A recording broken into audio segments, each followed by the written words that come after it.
By the 12.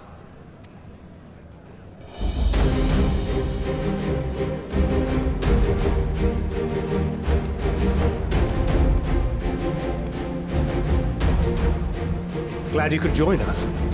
I hope you don't mind, but we went ahead and started without you. As you can imagine, our traveling companions were eager to become acquainted.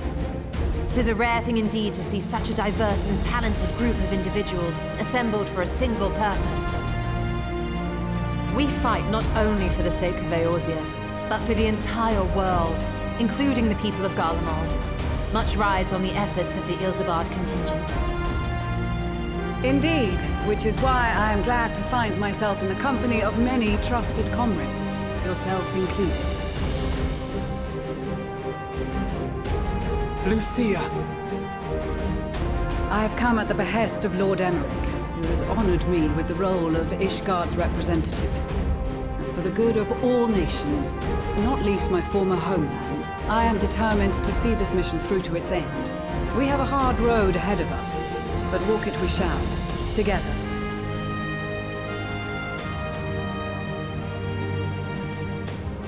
We too welcome this opportunity to work together once more. I have faith that, if there is a way to resolve this conflict, we will find it. Allow me to introduce you to the rest of our company. Everyone! If I may have your attention.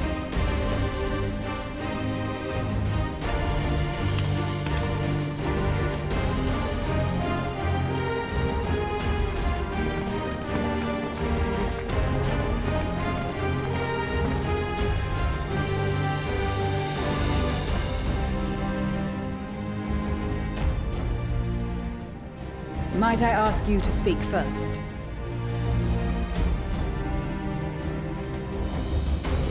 If I must, I am Arun Senna, spokesman for the Gridanian delegation.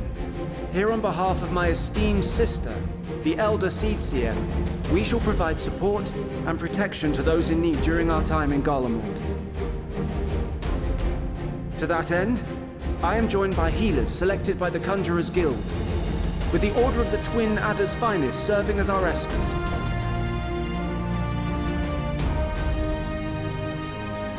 Suppose I'd better say my piece. Wait, I know you. The name's Sicard, in case you've forgotten. Truth be told, I'd rather you had forgotten. Anyway, the Admiral asked Captain Hilfier to send his best, and for whatever reason, he picked me. Of course, if I'd refused, I'd be the laughingstock of the bloody executioners, and my reputation's taken enough of a keyhauling as it is. But more importantly, like any pirate worth his salt, I know when you're staring down a storm, you gotta trust in the commander of your ship. So if the Admiral wants us to go to Garlemald, not for plunder and glory, but the promise of peace in our time, then that's what we'll do. Since we all know how much the Empire loves its steel, we thought we'd bring along a few smiths to make the most of it. Give them a pile of scrap and they'll cobble together anything you fancy. Of course, just like the Gridanians, we got fighters of our own. We might have come with a more constructive purpose in mind, but we're more than capable of cracking skulls, believe you me. Well, you're certainly raring to go. Then again, so are we. The most dependable warriors of Uldar and Alamigo have assembled at the Sultana and General Aldin's behest. If Garlemald has truly fallen, then the whole place is likely to be crawling with Telophoroi. We'll need plenty of troops to clear and hold a path for others to follow. That's where we come in. Naturally, Marshal Tarapin and I will be leading from the front.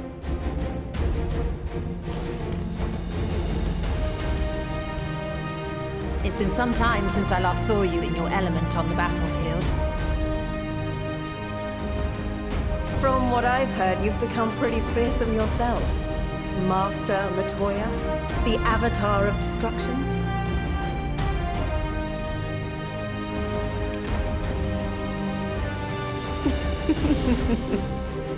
With comrades like these, I know we'll succeed, no matter what awaits us. And then we might finally get a chance to enjoy a good long rest. But until then, let's give it our all.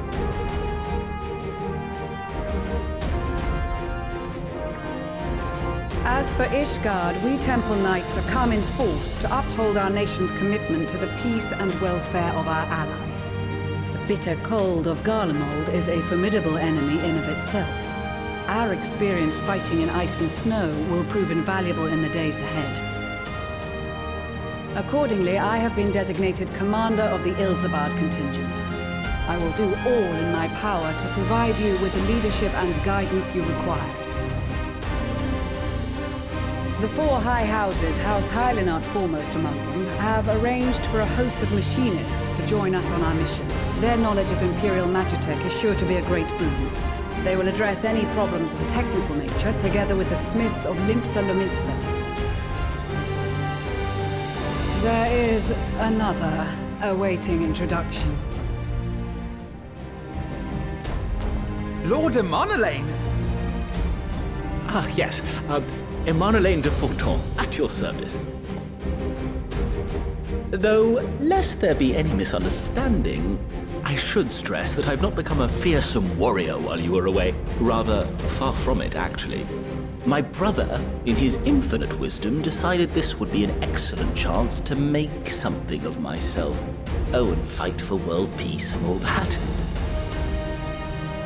But, should the opportunity arise for a spot of ballroom dancing, I will be your twinkle-toed gentleman of light.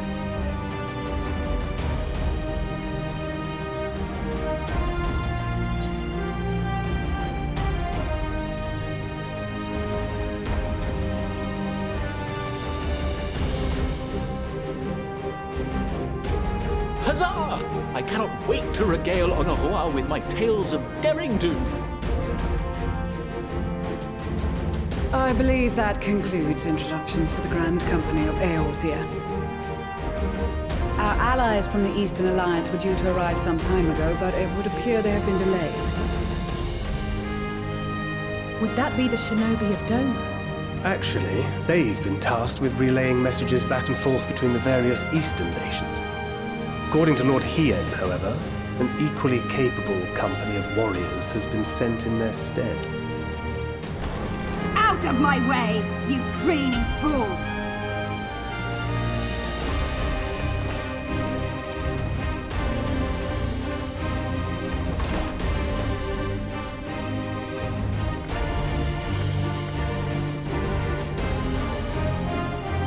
Forgive us for coming late.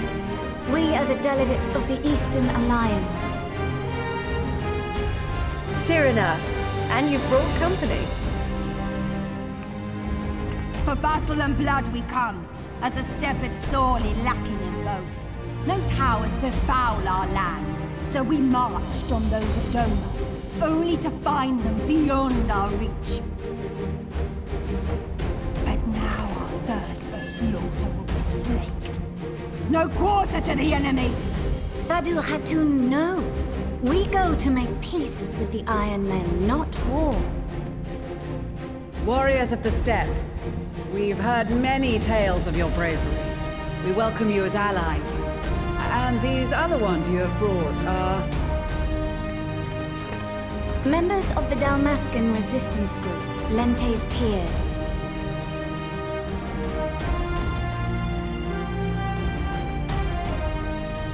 And the Bosnian resistance.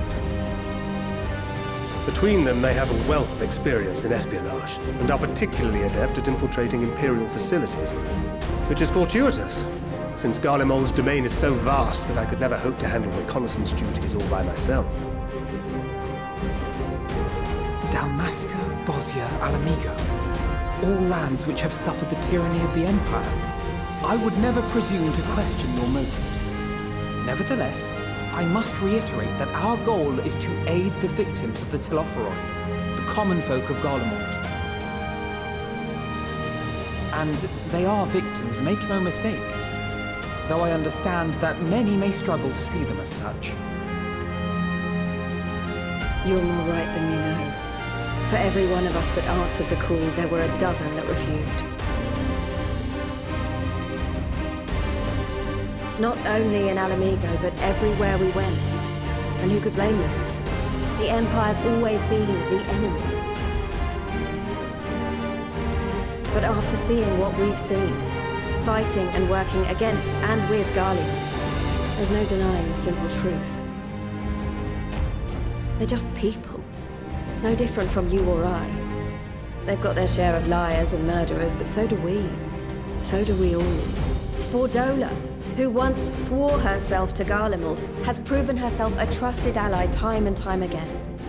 Every Eorzean here knows Cid Garland, the Imperial defector who shared with us countless technological wonders.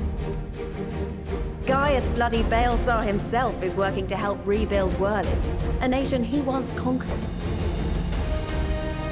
So you can believe me when I say that every fighter here understands and accepts that the Imperials are not monsters and are deserving of help.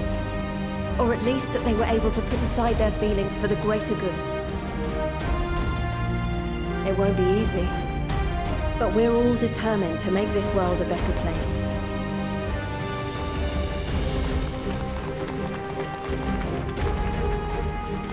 What lingering concerns I may have had were clearly unwarranted.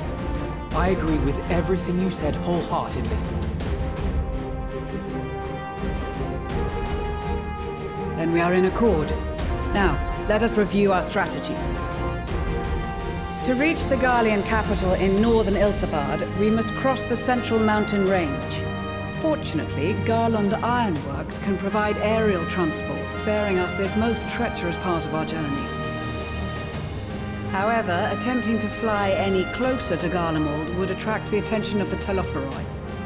As they appear to have seized control of the majority of the Imperial military, we must assume that includes its fleet. In addition, Garlemald possesses devices that can interfere with airship navigation systems, further discouraging an airborne approach. Given the circumstances, the closest we dare deploy our contingent is an area between the range and the capital, the Magna Glaciers. From there, we must travel the rest of the way on foot. We will also need to bring the airships with us to ensure we can withdraw with haste. Although much of the terrain will be blanketed in snow, we should be able to make use of local roads and shipping facilities. The vast ice field will afford us an unobstructed view of the surrounding area. On the other hand, it will also allow others to easily spot us, so it is imperative that we only make camp in positions where we can easily defend ourselves. And the airships, which must be kept safe at all costs. We cannot account for every possibility, so we must be prepared to think on our feet. We will be tested. Sorely tested, I expect. But for our homes and for our people, and a people not our own but in need, we will succeed. Spare no effort in your preparations. Once we depart, there is no turning back.